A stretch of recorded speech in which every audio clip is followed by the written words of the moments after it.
Jangankan Novi, Pak Prabowo saja dihina-hina, gengs. Sampai sebut Menteri Prabowo itu semua sampah. Udah kelewatan banget sih, gengs. Kabinet Prabowo ini kabinet sampah. Ya karena orang-orangnya nggak ada kompeten di situ. Berapa banyak dari menteri-menteri Prabowo itu yang akan nantinya terjerat korupsi, memilih kabinet dengan isi-isi menteri sampah. Itu ada pilihan yang bodoh. Kalau gue jadi presiden udah gue seret nih orang. Anjir bener ya. Dia nggak sadar diri ya. Udah penyakitan ya kan. Bukannya menghabiskan sisa hidupnya dengan hal-hal yang baik, ini malah mencari gara-gara gitu loh. Itu dia. Semua statement-statement Agus yang saya nonton itu arahnya itu mau cari yang penting yang terbaik. Udah damai-damai aja. Pasti begitu tuh. Iya benar. Omongannya pasti gitu. Kalau gue bilang omongan aman, bagus, enak didengar. Iya, tapi tepat. Realisasinya, Agus mana sikapnya? Kalau dia pengen damai-damai aja ya, harusnya dia yang bisa nyetop gitu loh. Ya kan, nggak membiarkan pengacara-pengacaranya ini membuat kisruh. Jadi sebenarnya si Agus ini masih menyimpan kekecewaan dan dendam ke Novi ya. Makanya kenapa dia tuh senang kalau Novi ini masuk penjara gitu.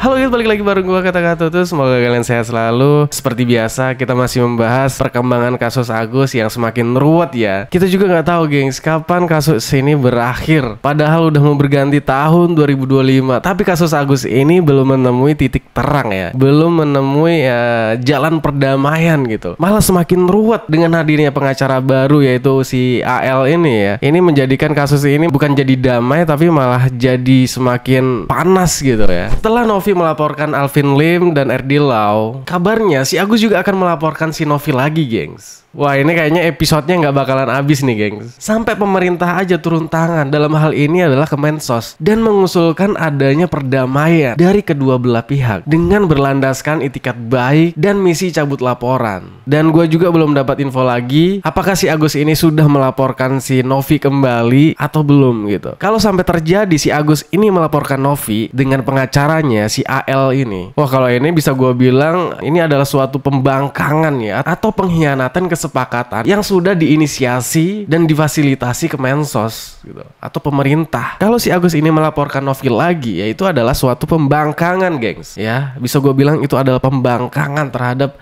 pemerintah gitu, yang sudah menasehati dia tapi malah diacuhkan gitu. Dengan kasus seperti ini harusnya pemerintah itu udah nggak harus turun tangan ya. Kalau menurut gue sih ini kembali kepada orangnya sih ya, terutama kepada Agusnya sendiri gitu. Nggak sih? Yang kita semua heran, kasus Agus ini bukan malah meredam tapi malah makin panas gitu. Ketika muncul pengacara-pengacara baru yang tujuannya nggak tahu apa ya, ya pasti tujuannya cuma pengen nyari panggung doang sih ya kalau menurut gua ya. Ya seperti AL, ya pengacara dukun. Dengan hadirnya mereka bukan mencari perdamaian tapi malah menambah permasalahan baru gitu loh. Dengan memfitnah dan melecehkan Novi ya dengan kata-kata yang nggak pantas, nggak seharusnya seorang lawyer itu mengatakan hal itu gitu loh. Dan dia tuh nggak nyadar dia punya anak perempuan ya. Ketika anaknya si AL ini kena bully, kena serangan dari netizen atas perbuatan si AL ini sendiri, malah dia nggak terima gitu loh. Wah ini konyol banget sih ya. Dia dengan senang hati mengusik orang lain, tapi ketika ada orang lain mengusik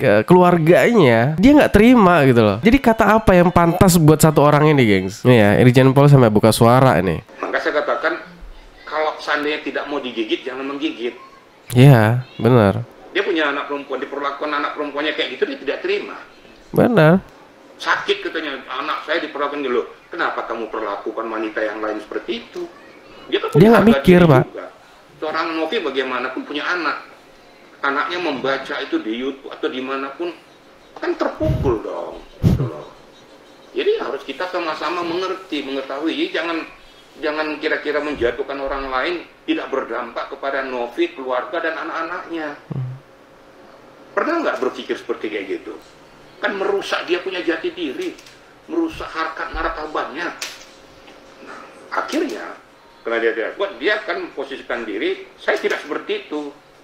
Sebenarnya kita udah bisa melihat ya guys, kualitas dari AL sendiri ya sebagai pengacara gitu. Nggak selevel lah sama Hotman ya, jauh banget. Muncul dengan gaya sok jagonya, si paling anak 9 naga, bukannya mencari jalan perdamaian, malah menambah kekisruhan baru gitu loh. Novi seorang wanita saja itu dihina-hina, difitnah-fitnah ya, dilecehkan. Tapi itulah gengs, kalian tahu si AL, jangankan Novi, Pak Prabowo saja dihina-hina gengs. Sampai sebut Menteri Prabowo itu semua sampah. Udah kelewatan banget sih gengs. Kabinet Prabowo ini kabinet sampah. Ya karena orang-orangnya nggak ada kompeten di situ. Berapa banyak dari menteri-menteri Prabowo itu yang akan nantinya terjerat korupsi, memilih kabinet dengan isi-isi menteri sampah. Itu ada pilihan yang bodoh, pilihan yang salah menurut saya. Ini udah kelewatan banget nih orang. Untuk dibangun menjadi baik. Menteri pada nggak punya otak itu, menteri goblok kalau saya boleh bilang. Kalau gue jadi presiden udah gue seret nih orang. Anjir bener ya. Dia nggak sadar diri ya. Udah penyakitan ya kan. Bukannya menghabiskan sisa hidupnya dengan hal-hal yang baik, ini malah mencari gara-gara gitu loh. Udah bosan hidup kayaknya dia tuh. Kayaknya sih hidupnya udah nggak berarti lagi ya. Makanya dia tuh udah pasrah aja ya kan. Karena udah nggak ada gunanya lagi hidupnya itu. Ketika dilaporkan Novi aja dia justru malah seneng gitu loh. Tapi dibalik kata-kata senengnya itu sebenarnya dia udah ketar-ketir gitu. Udah ketakutan. Karena kenapa? Setelah dilaporkan dia mengelak, wah itu adalah pertanyaan bukan pernyataan gitu. Kalau merasa benar ngapain harus membela diri gitu kan? Kenapa harus takut ya kan? Tapi di sini udah kelihatan takutnya karena mencoba mengelak ya gengs ya. Beralasan kalau itu adalah pertanyaan. Apakah kata-kata tanya itu jadi tameng gitu loh gengs. Itu yang gue kesel itu. Bagus, saya seneng ya. Itu hak dia, silakan lapor. Tapi saya yakin laporan polisinya nggak bakal bisa jalan dan nggak bakal bisa masuk pengadilan karena menurut saya tidak cukup unsur. Menurut Anda? Misalkan periksa ahli bahasa, buang-buang duit, buang-buang tenaga. Karena yang dia laporkan itu saya tahu tidak akan memenuhi unsur ya. Nanti juga kan polisi akan memeriksa ahli bahasa dan ahli bahasa akan melihat apakah itu sebuah tuduhan ataukah itu sebuah pertanyaan, dan itu adalah dua hal yang berbeda. Jadi Pak Alvin sendiri menyangkanya bahwa itu tidak akan kena, itu orang udah jelas kok. Coba diputar aja video saya kan nanya dari mana uangnya, apakah dari A, B, C. Kata apakah itu adalah perkataan pertanyaan, semua orang udah tahu lah.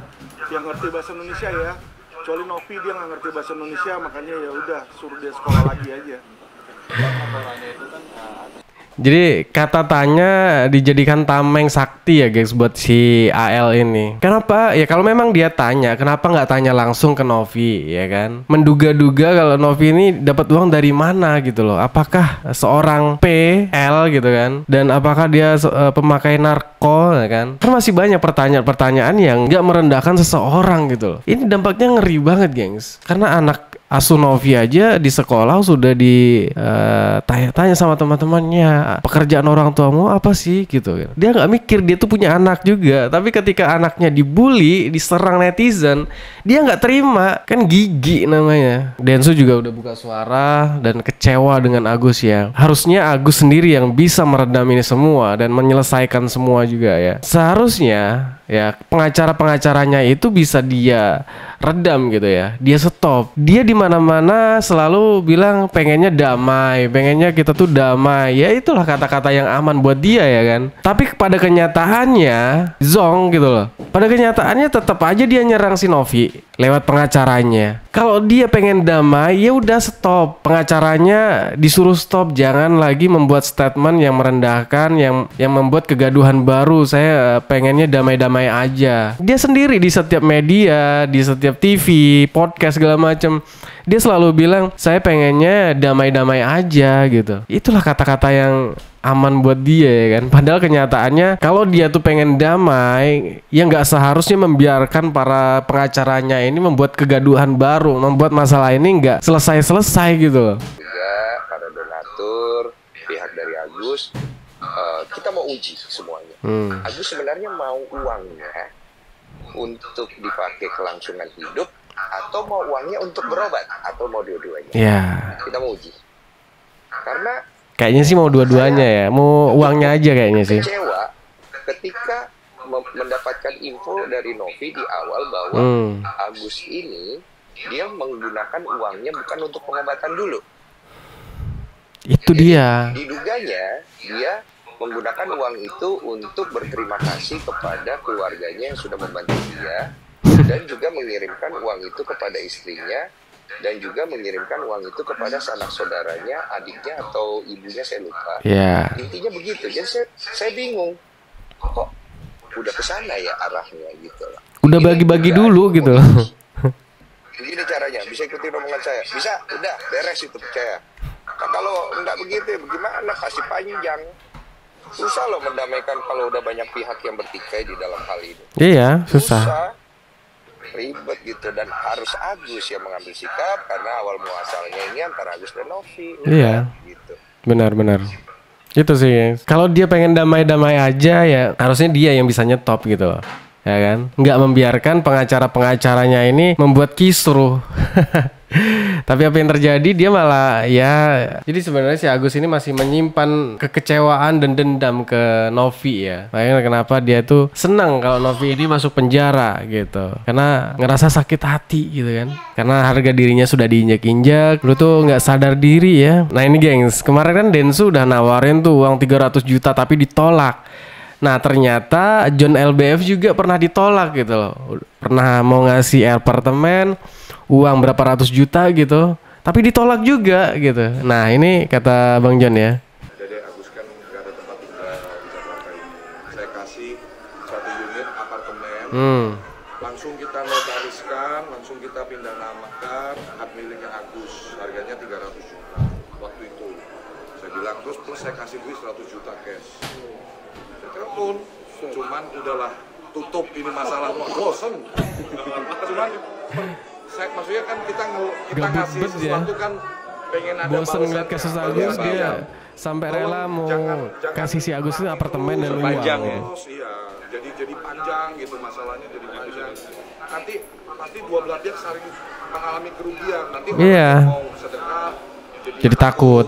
Nanti takut disalahgunakan. Terus saya nggak membela siapapun ya, saya nggak membela siapapun. Tapi dalam hal ini tetap fakta kita harus kedepankan bahwa ada orang yang memang mengalami jadi kita as a human, udahlah minimal lu kalau nggak bisa bantu jangan hujat. Untuk ke Novinya. Nah itu guys ya. Bang Densu aja kemarin ditolak ya. Jadi bukan Bang Densu aja yang ditolak, tapi John LBF juga ditolak. Apartemen loh. Bang John ini karena bosan ngelihat beritanya Agus terus ya. Jadi dia punya inisiatif buat ngasih Agus tuh apartemen dan uang. Jadi biar Agus tuh udah stop kasusnya gitu loh, nggak usah diperpanjang lagi, cabut laporannya, udah selesai gitu. Tapi dia nggak mau gengs, tetap kekeh pengen memenjarakan Novi gitu kan. Akhirnya Novi juga udah datang ke Komnas Perempuan untuk melakukan pengaduan ya. Jadi terkait perkataan si Alvin yang sudah memfitnah, merendahkan seorang wanita gitu loh. Ya semoga aja ya si Alvin Lim ini cepat diproses lah ya, karena mulutnya itu nggak bisa dijaga. Dan ya jangankan Novi, Pak Prabowo saja dihina-hina ya kabinetnya. Ini kacau, seorang presiden dihina-hina sama Alvin Lim. Coba gengs, bayangkan ini kalau nggak diproses, wah keterlaluan sih. Ini buat Pak Prabowo ya dan admin Gerindra nih. Tolong, ini cepat diproses. Ini udah penghinaan yang luar biasa ini terhadap presiden loh. Ya menteri-menterinya dibilang goblok, menterinya dibilang nggak punya otak. Kan, keterlaluan banget sih ya, sumpah.